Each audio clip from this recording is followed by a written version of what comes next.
We continue our discussion of Byron's poem, Childe Harold's Pilgrimage, third canto, verses 37 to 45. We did up to verse 41. So we have 4 more verses to do today, and then we will discuss questions on the poem. So in verse 41, Byron refers to Alexander the Great and Diogenes and suggests that Napoleon could have the spirit of either of them. For skeptic philosophers or cynic philosophers, they also had a wide domain over people's knowledge or understanding of the world. And Napoleon chose to be like Alexander the Great rather than Diogenes the philosopher. But quiet to quick bosom is a hell, and there has been thy bane. There is a fire and motion of the soul which will not dwell in its own narrow being, but aspire beyond the fitting medium of desire. And but once kindled, quenchless evermore, preys upon high adventure, nor can tire of aught but rest. A fever at the core, fatal to him who bears, to all who ever bore. The music of the verse is very similar to that of Tintern Abbey, and notice the use of the word quiet, which Wordsworth used very often in Tintern Abbey.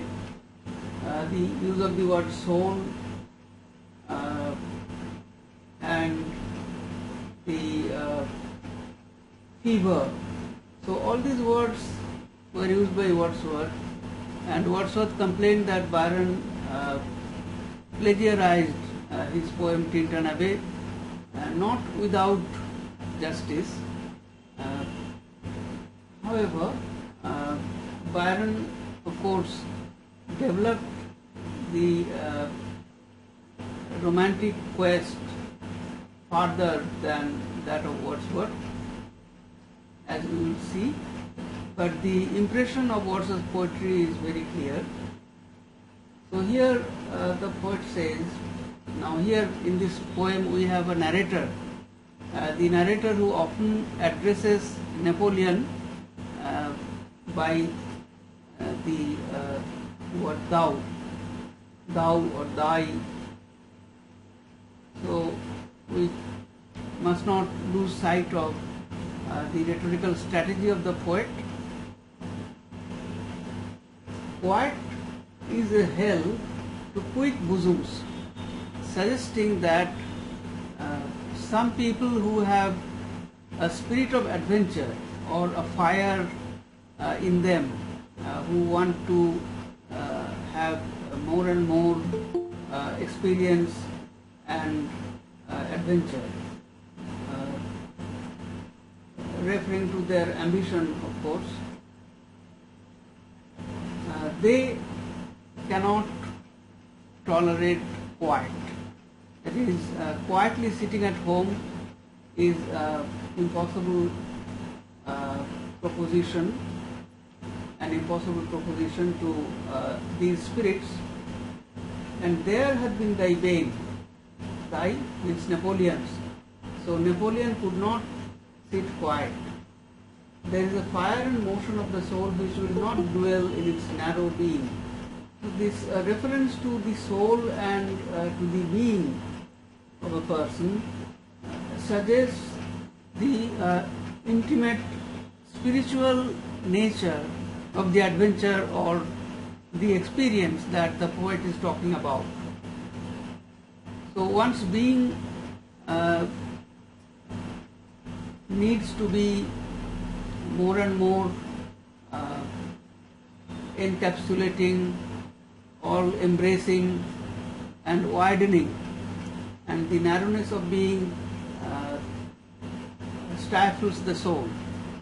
So spirits who have adventurous souls, they aspire beyond the fleeting medium of desire.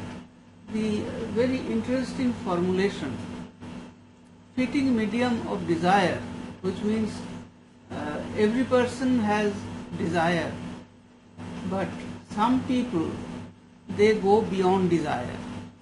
So what they aspire is not fitting with average desire or ordinary desire. Thus, the poet suggests that the inordinate ambition of some people in any field is something that goes beyond permissible limits of desire. And the fire and motion, these are very words that Wordsworth also uses. So a motion of the soul is not static. The soul wants to move forward, wants to enlarge its being, and it will not dwell in its narrow being. And but once kindled, quenchless evermore. So you notice the metaphor of the kindling of a fire. Desire is also often expressed with the metaphor of fire. Like fire, we say desire is kindled. But in these people, something much superior or something without limits is kindled. And once kindled, quenchless evermore. That is, this aspiration knows no limits. So whether it is the aspiration of more and more territory or the aspiration of more and more knowledge, as the philosophers have, this knows no limit, it is quenchless. This thirst cannot be quenched. Praise upon high adventure. Praise upon. So there is something predatory or predatorial about this kind of spirit, that they always hunt for high adventure. A fever at the core, fatal to him who bears, to all who ever bore. So this fever, this desire or aspiration, whatever it is metaphorically compared to a fever, and it is self-consuming. So the person who has this fever, or as later at one place Byron calls it a contagion, an infection. So a person who has this fever, he would be consumed of it, fatal to him. This is also indicative of what would happen to Napoleon. So first he would be exiled in St. Helena, and then he would die. And since Napoleon is an image of a figure exiled, and Byron found himself in a similar situation as he was forced to leave England, so he was also like an exile in Europe. So there is a conflation of these figures in the psyche of the poet, his own self, the figure of Napoleon, or the figure of Rousseau later in the third canto. It has been fatal to anybody who had such high aspiration.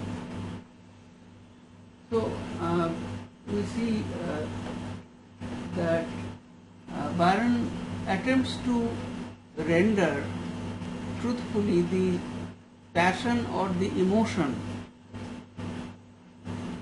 of Napoleon, or any figure like Napoleon who has such high aspirations that is beyond average limits.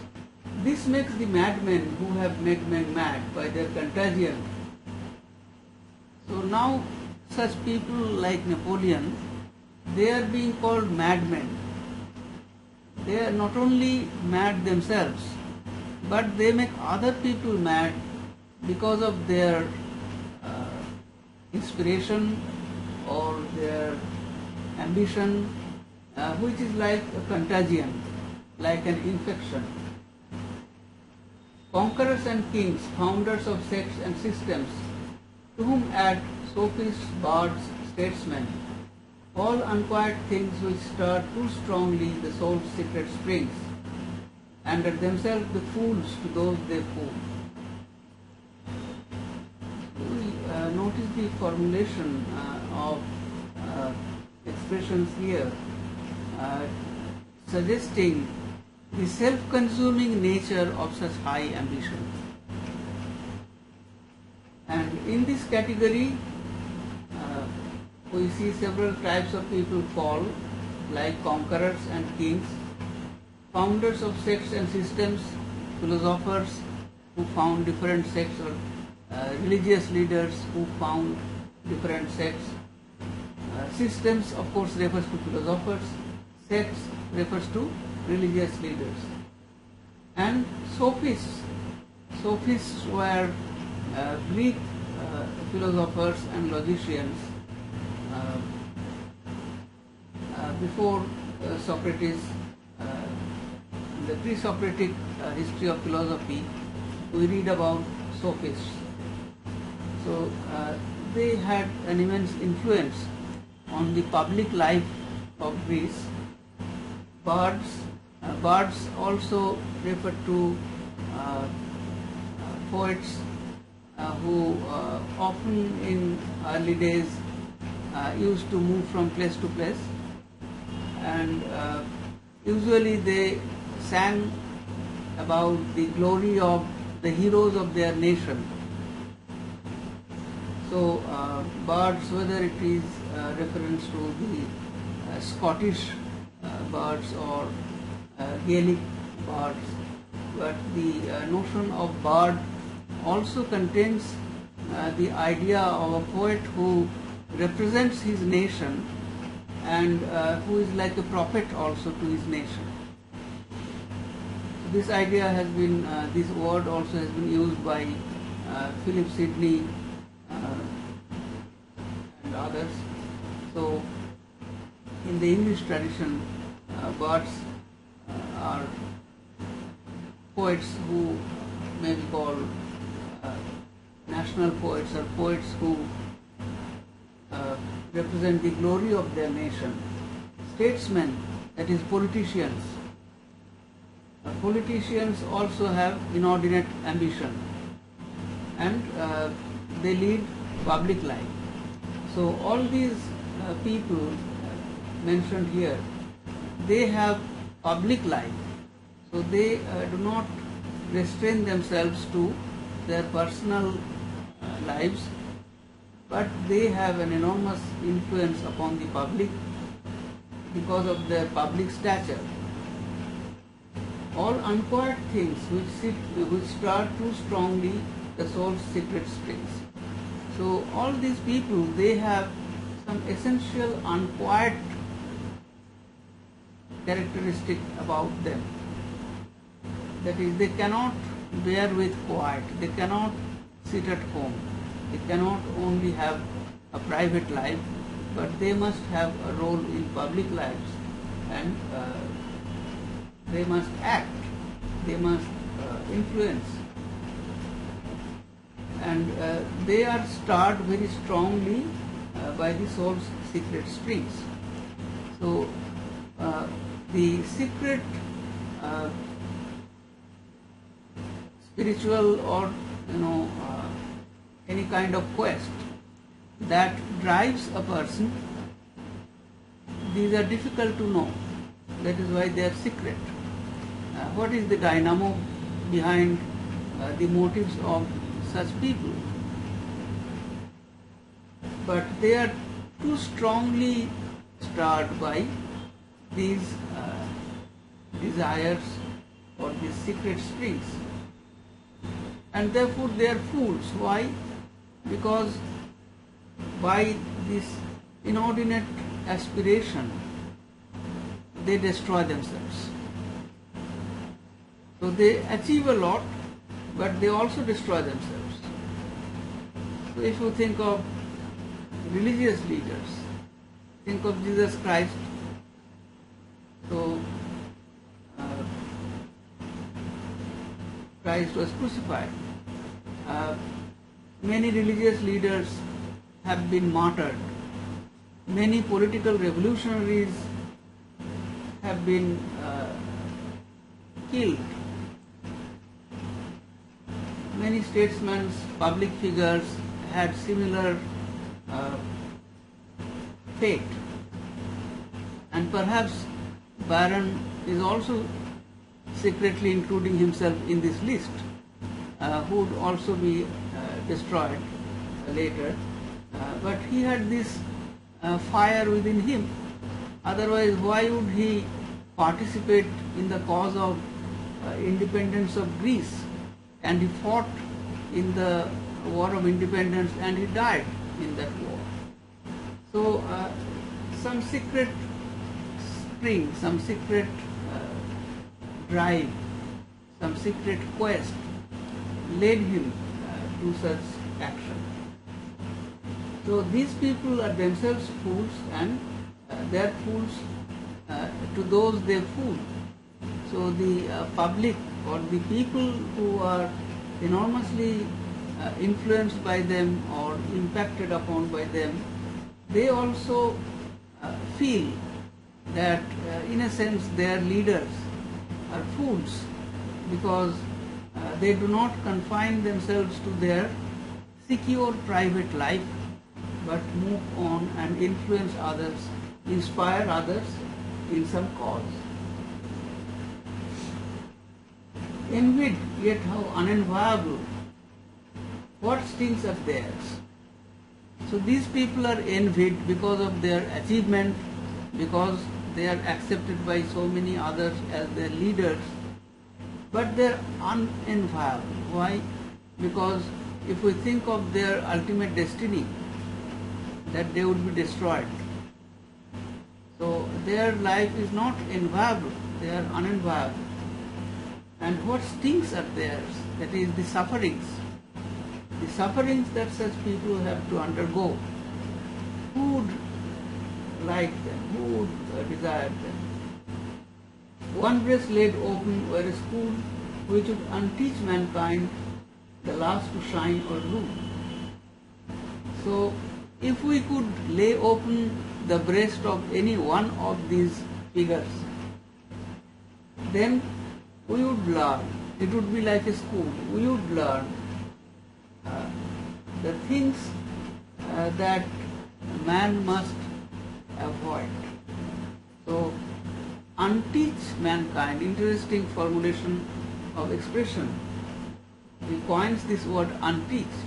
So, mankind has a last to shine, to achieve great things, but he must be taught not to run after such things or not to aspire after such things. To shine or rule, this high aspiration of a person, this is something not that should not be emulated. Mankind should be untaught, that is, mankind should be taught not to emulate such persons or such desires. So we see that there is a kind of assessment and appreciation of what happens to spirits, people who aspire more than others. Their breath is agitation, and their life a storm whereon they ride to sink at last, and yet so nursed and begotten to strive, that should their days, surviving perils past, melt to calm twilight, they feel overcast with sorrow and supineness, and so die. So they cannot live without agitation. Agitation is like their breath, and their life a storm on which they ride to sink at last. Such people always have a life full of ups and downs. And it is being compared to riding a storm, where one ultimately sinks, which means that such people may have great achievements, but they would also finally be destroyed. And yet so nursed and begotten to strive.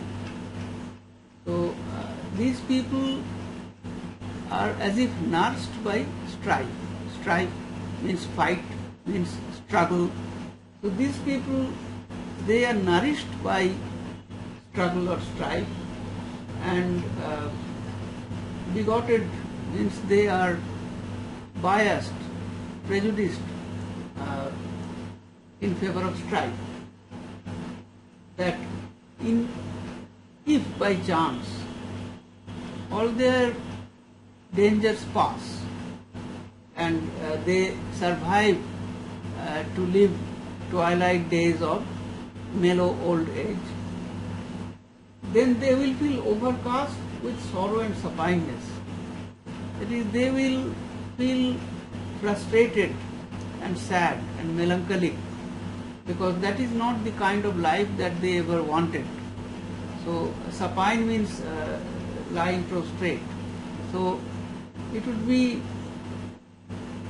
like a sick life to them, and they would be overwhelmed with sorrow, sadness and frustration, and will die of this frustration.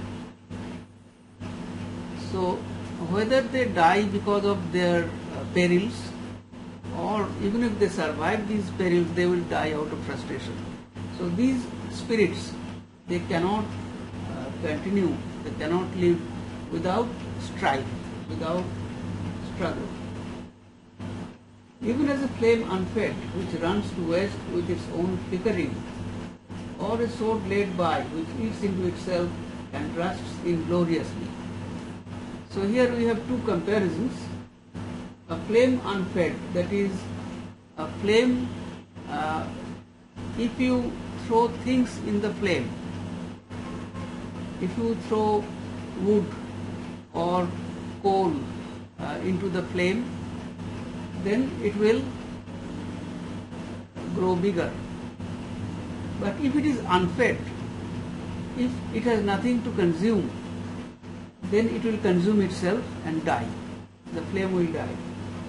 Similarly, these people, unless they have to contend with something, unless something is thrown to them, something is there to struggle with, to fight with, these people will waste themselves like the flame that is unfed. Another example, a sword, which is not being used, and therefore it is lying idle. So lying idle, a sword will quickly rust, and it will eat into itself, and this rusting is inglorious, because that is not how a sword is supposed to be used. So similarly, these people, if they are not in a fight, if they are not feverishly pursuing a campaign, then they will also be like the rusted sword and eat into themselves, and they will be destroyed. So, Yes. So this stanza seems to me to be imbued with Shakespearean imagery. The symbols Shakespeare used in his tragedies, the flickering flame of Macbeth or the storm in King Lear. So Yes. is this usage deliberate in any manner? Well, the use of the word flame to suggest a spirit is very common, and in the Romantic period it was very common to find it in many Romantic writers. And a sword also, or a rusting sword, this image is also, we may say, common. Of course, you can find in Shakespeare the image of storm. But again, if you think that we very commonly use a stormy life, or we use storm metaphorically to suggest the ups and downs of lives. So, of course, Byron is influenced by Shakespeare and other poets. You can read that influence into him. But at the same time, these imageries themselves are not very uncommon. The last stanza. He who ascends to mountain tops, let me see if Tushar has any question. No. Yes. Does it have any similarity with Whitman's passage to India? How can it? I do not know, Tushar, but it is, why should we look for a similarity with Whitman when we are reading Byron? Whitman was, of course, influenced by Romantic poets, so it is not unlikely. But right now I do not remember his passage to India very well. So you can explore that if you want. So the last stanza. He who ascends to mountain tops shall find the loftiest peaks most wrapped in clouds and snow. He who surpasses or subdues mankind must look down on the hate of those below. Though high above the sun of glory glow, and far beneath the earth and ocean spread, round him are icy rocks and loudly blow contending tempests on his naked head, and thus reward the toils which to those summits led. So here we have the image of a man who has climbed the mountain top and standing on the top of the mountain looking down below at precipice. This is again a very common image with Romantic poets. In French literature, Chateaubriand has written poems where he described his hero standing on the top of a mountain, and this image is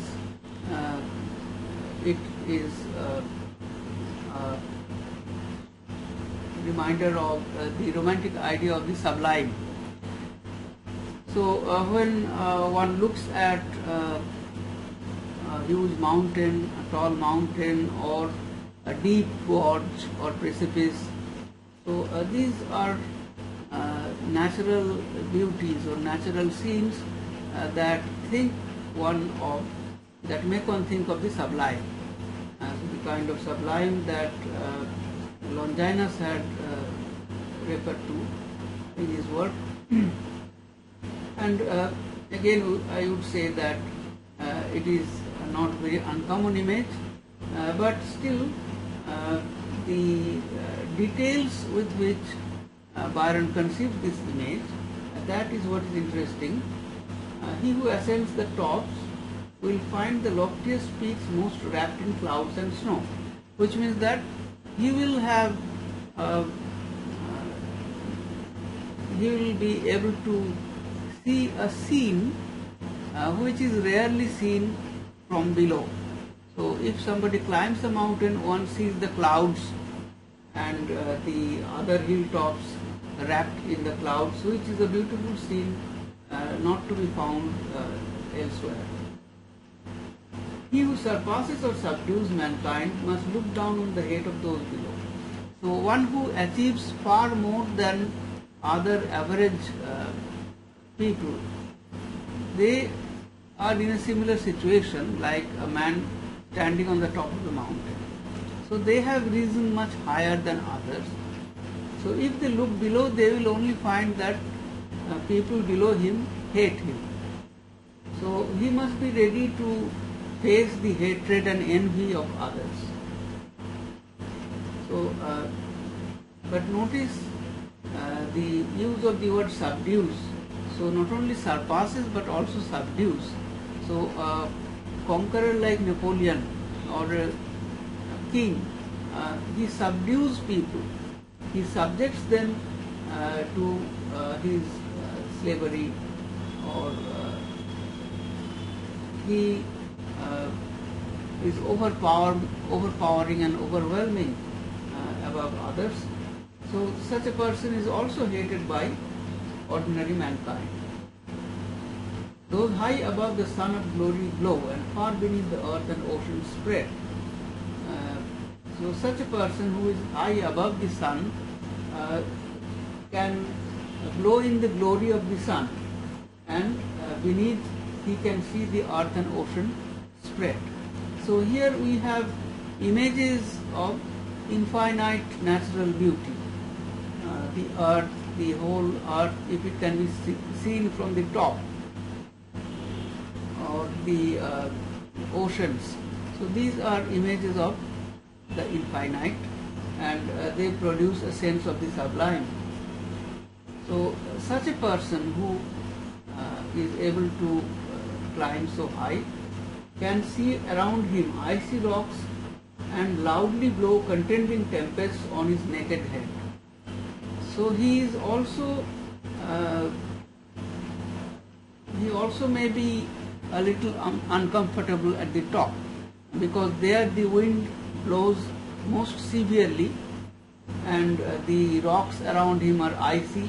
So the cold and the severe wind, he also has to face those elements, and thus reward the toils which to those summits led. But I suppose a climber or a mountaineer would consider these not as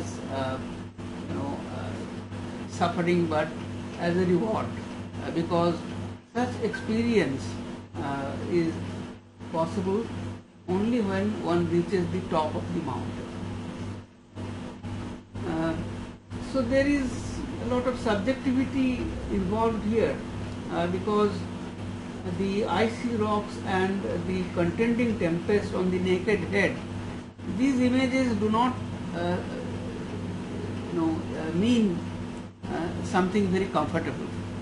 These images are images of discomfort, but from the subjective point of view of the climber, they appear to him as reward. So a different mindset is required for being a summiter. So now I am talking in the language of mountaineers. So mountaineers call people who climb the summit summiters. So everybody is not a summiter. Everybody may try to climb a mountain, but only one or two of them will go to the summit. So it requires a different mindset, where the hazards or the dangers, the risks involved, they are looked upon as reward rather than danger or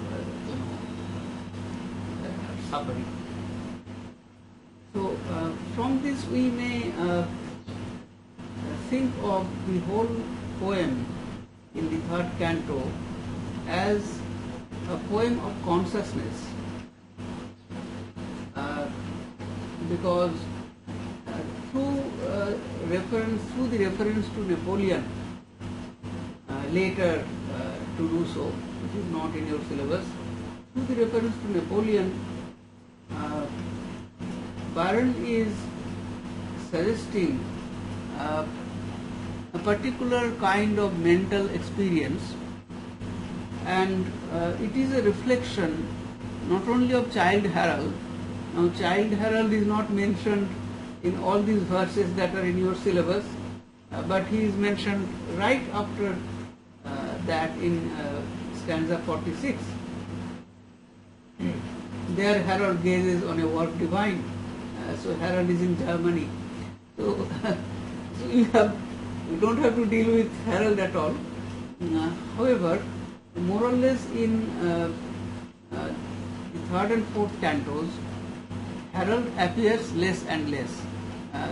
I told you the reason, that after the appearance of the first two cantos, all Byron's friends and critics, they immediately clued into the poem and identified Byron in the character of Harold.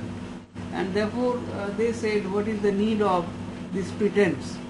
Because Byron is talking about his own life, about his own experience. The poem is very much autobiographical. We see here the frustrations of a person who is exiled. Byron is exiled from England. He is sad because he had to leave his child. And in this canto, in third canto, therefore, Byron determines that he will mention Harold less and less, and in third and fourth cantos, Harold does not appear frequently. So that does not deter us or stop us from identifying Byron with whichever character he presents in the poem. Whether it is Napoleon or it is Rousseau, Byron is actually talking about himself. He is talking about his inordinate aspirations, his own frustrations, his own sufferings, and his outlook, which is very different from the common masses in England. And therefore we see here in his representation of the figure of Napoleon a contradiction. He seems to be both in love as well as in hate with Napoleon. And what is the reason? The reason is that Napoleon is a figure very similar to him. So he can identify with Napoleon because of the fact, well, first of all, we may assume that like Napoleon, Byron is also defeated by the English in a metaphorical sense, that he was not much appreciated when in England, and people spread a lot of gossips and scandals about him, and he was hurt. He was very sad at the turn of events, and therefore took the decision to leave England forever, and he could not return. He died in Greece, as I told you. So Napoleon died. He was made captive by the English. He was exiled, but he did not give up his ideas of regaining his empire, and so he died with his dream. So Napoleon is a person who achieved what he wanted to achieve. He reached the top, he reached the summit, he called himself an empire, but then he fell from that height and ultimately he was destroyed, which is not very unlike the course of Byron's career, because Byron, like Napoleon, was also immensely successful as a poet, as he himself wrote that after the first two cantos of Childe Harold's Pilgrimage appeared, he found himself overnight famous. So he became a celebrity, and he was accepted as a great romantic poet, a great poet of the times.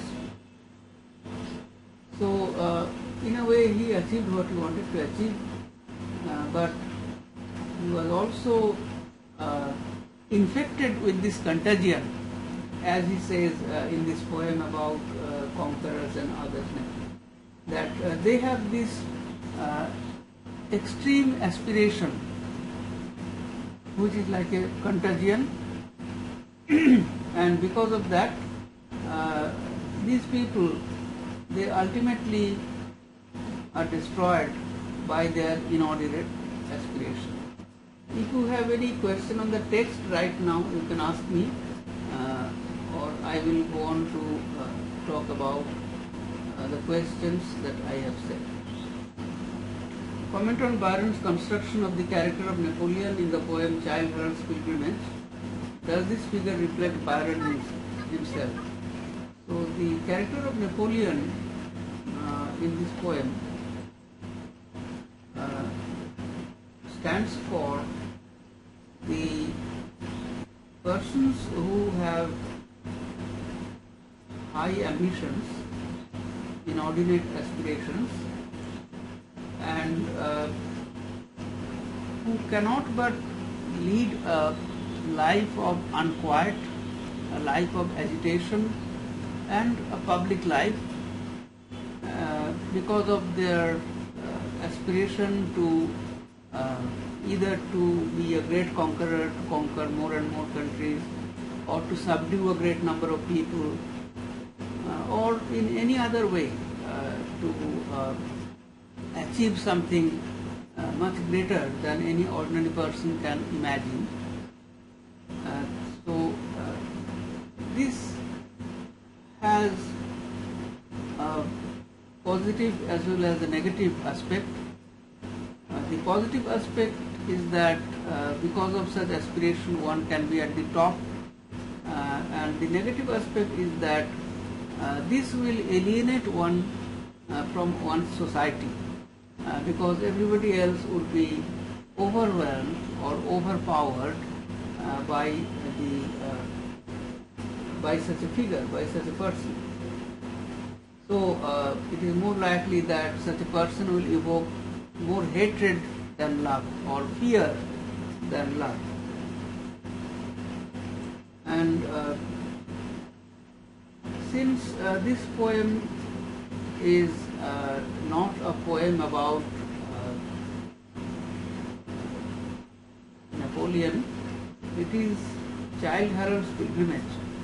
So the young Harold who is on a pilgrimage, who is out to visit different countries,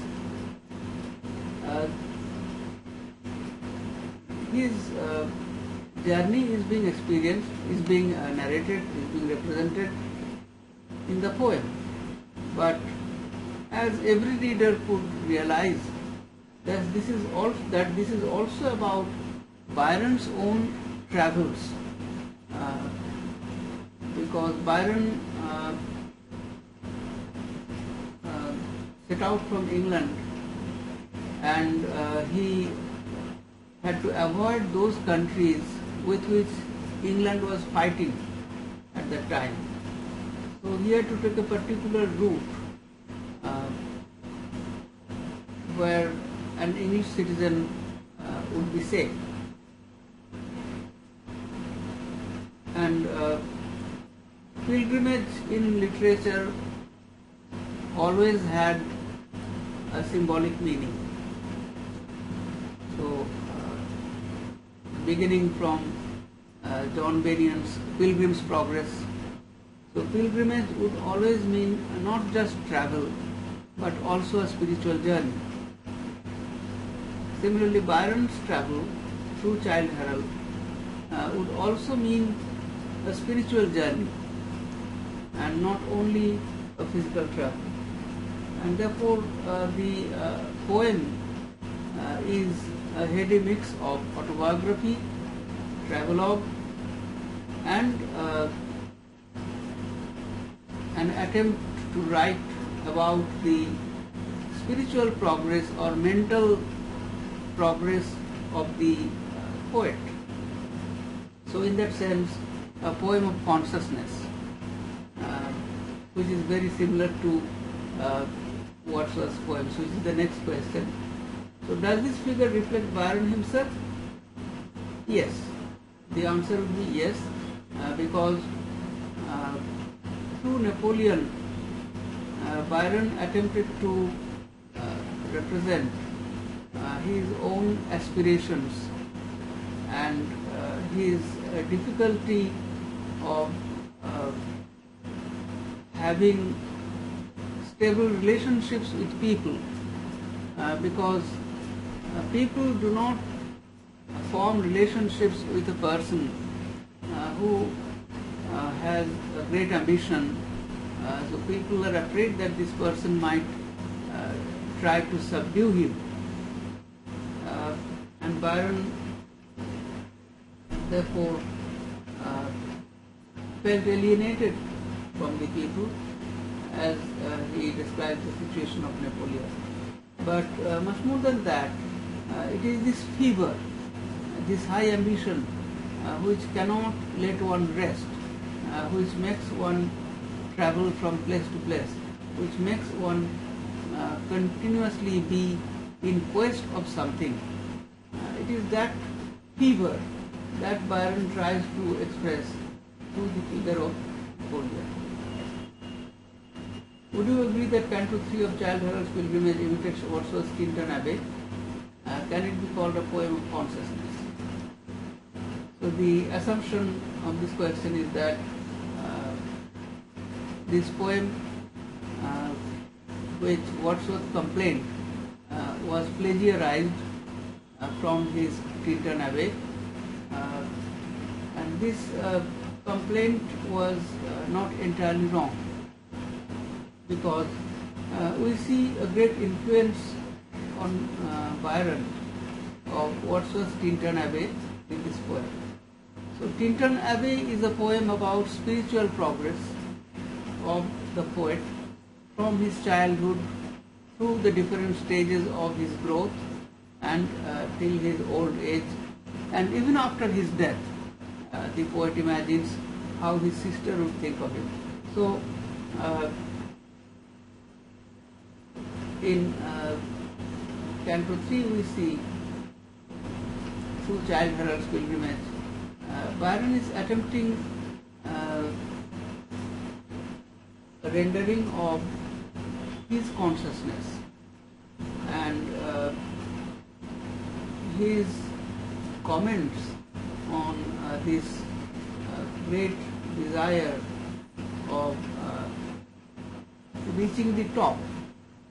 He frequently uses this image of the mountaineer who climbs the top of a mountain, and the distance that he feels between himself and the rest and the other people.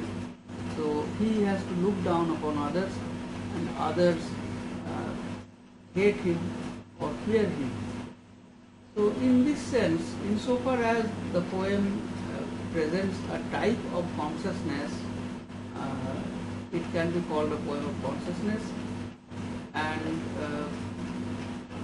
there is the narrator in the poem who passes comments on the attitude of Napoleon and, for that matter, other characters like Rousseau, and through these comments he makes it clear that readers are to look at the consciousness of the poet, or the consciousness, the mind of the poet, which is described through different characters in the poem. They are to be judged as the poet's own consciousness. So, Yes. so it's very obvious that Childe Harold's Pilgrimage is perhaps influenced from Tintern Abbey, because both the poem explores the themes of the progress of their poets' consciousnesses through Yes. tropes, symbolic or otherwise, and also the musical, metrical nuances are similar Yes. in both the poems. But was it fair to impose a charge of plagiarization on Childe Harold's Pilgrimage? It is influenced, but it's not. Yes. Is it plagiarized? Yes, a very good question. Now, all critics would agree that Byron borrowed a lot from Tintern Abbey in his poem. However, the older poet need not have been so angry with him, because if an older poet is imitated, that is a sign that he is actually being looked upon as a model, and there is nothing wrong in imitating an older poet. And therefore, strictly speaking, it is not a case of plagiarism, but since there were perhaps no admissions that certain things have been borrowed from Wordsworth. If there were such admissions anywhere in Byron's letters or speeches, then the charge of plagiarism would not have risen. But in the absence of such admissions, when Wordsworth found that a poem has appeared by a young poet that largely imitates him or copies him, and without any admission, without any acknowledgement that somehow it has been influenced by Wordsworth, then he probably thought that the poet should be charged with plagiarism. So it is a tricky question, because poetry, strictly speaking, is not the same as any other piece of writing. Poets are all thieves with hands in one another's pockets. They always influence others and they imitate others. Therefore, we may disregard this charge of plagiarism as a kind of overreaction on Wordsworth's part. But since Byron's personality was such that he would, go away with anything, and he would never surrender, submit, or even acknowledge. So because of that, perhaps the older poet was angry with him. But this is also a recognition that Tintern Abbey was a great poem that influenced Byron in this manner. Okay, so Wordsworth was perhaps led on by his own stultified reputation as a poet back then. Yeah, possible. I mean, any poet who writes a lot, comes to the end of his inspiration and grows frustrated. So that could be a possibility. And poetry is also about fashion. So when a new poet appears on the horizon, like Byron, so Byron was not only a poet, he was a cult figure. His womanizing, his aristocratic lineage, his social status, various things. I mean, in those times there were no movie heroes. Apart from war heroes, there were no other heroes. So we may say that Byron presented a kind of a hero who is different from a war hero. So a kind of a model. In those days, like a celebrity, he was extremely handsome, extremely talented. So Wordsworth could not compete with such a young poet. Right. So naturally, he was kind of pissed off. Okay. So let us go back to the questions. What mental conflict is represented through the figure of Napoleon? Would you call this conflict Augustan or romantic? So for discussing this, I would look at some of the material that I have sent you. So this is the essay on Byron's ambition. The essay is titled Ambition and Vocation in Lord Byron's Child Heralds Pilgrimage by Harold Weitzer. So Harold writing on Harold here. So this essay deals with the theme of ambition that we find represented in this poem. On an impersonal historical scale, heroic efforts to transcend the absurdity of human existence are judged by Byron as counterproductive. What the world has gained from the English victory at Waterloo is but a more bountiful crop for all the blood. And in Canto 4 he summarizes the significance of heroic death in a style reminiscent of Hamlet's morbid cynicism. Napoleon is nothing save the jest of fame. And though Rousseau, Voltaire and Gibbon are impressed on us as figures somewhat better redeemed by their work, they too are to appeal to us mainly as martyrs of their self-imposed afflictions. So we have to remember that in this poem Byron not only presents an ambition but also the dialectically opposite side of this ambition, that such ambition always goes with a downfall. So if you say that whether there is a moral in this poem, perhaps there is. Perhaps Byron is torn between these two aspects of human spirit. On the one hand, he cannot but praise human spirit that tries to overcome everything and conquer everything. On the other hand, he cannot but ignore that spirits who try to conquer everything or who are too ambitious, they also fall and they are finally destroyed. So Byron is representing both aspects of this issue, and even though he is not being overtly moral, but it is quite clear that if the readers want, they can draw a moral from this. So if Napoleon is reduced to jest of fame, it is a mere mockery, a mere joke in the hands of fame. Because he pursued fame, he was also destroyed. So that is an expression which reduces Napoleon to a joke. Then we must say that yes, there is a very strong moral vision also in this poem. But they are justifications of Byron's own ambition. An ambition that calls him like Napoleon beyond the fitting medium of desire.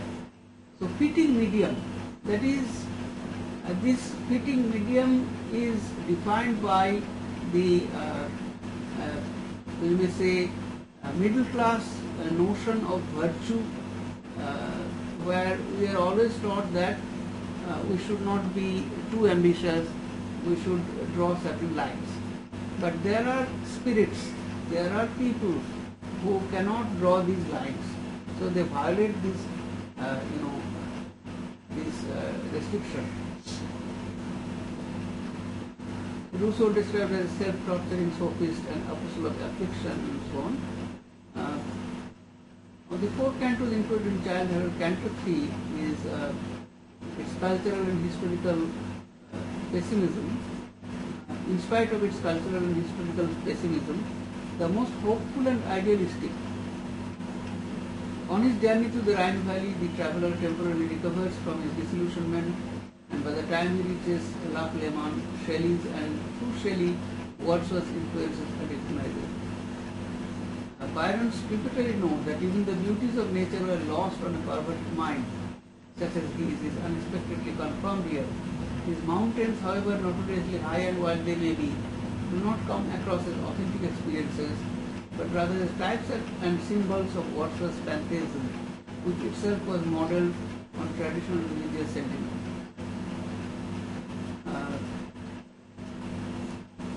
Okay. So we see that here in this paper the question of ambition is dealt with. This paper on the structure of the poem, it is written from the point of view of structuralism. Now, structuralism, you are not taught structuralism, but still in some ways it will be helpful to you. So here we have a discussion of the contrasted moods and counterpointed imagery. So the question of antithesis, the question of always juxtaposition of two opposed things in this poem. The image of the sword, for example, images of fire and sword. So this is the image of fire in stanzas 42-43. The sword rusting in gloriously. It is important to see that these motifs are simply okay. So, well, there is no more time today, unfortunately. Sir, Yes. So perhaps it is this concentration of contrapuntal tones and binaries that prompts the thesis to be written from a structuralist point of view. Yes, of course. Yes. Because structuralists always look at structure, so they look at oppositions, thematic oppositions, figures. Yes, sir. Alright. So unfortunately I will have to stop today. I didn't look at the watch. It's beyond time. 12 minutes past time. So perhaps Ritushri, you can ask me the question from Maltlanders another day personally. Okay, sir. Okay, sir. Yes. Alright, then thank you very much. I know you did not stop me, but you can always alert me if I do not look at the time.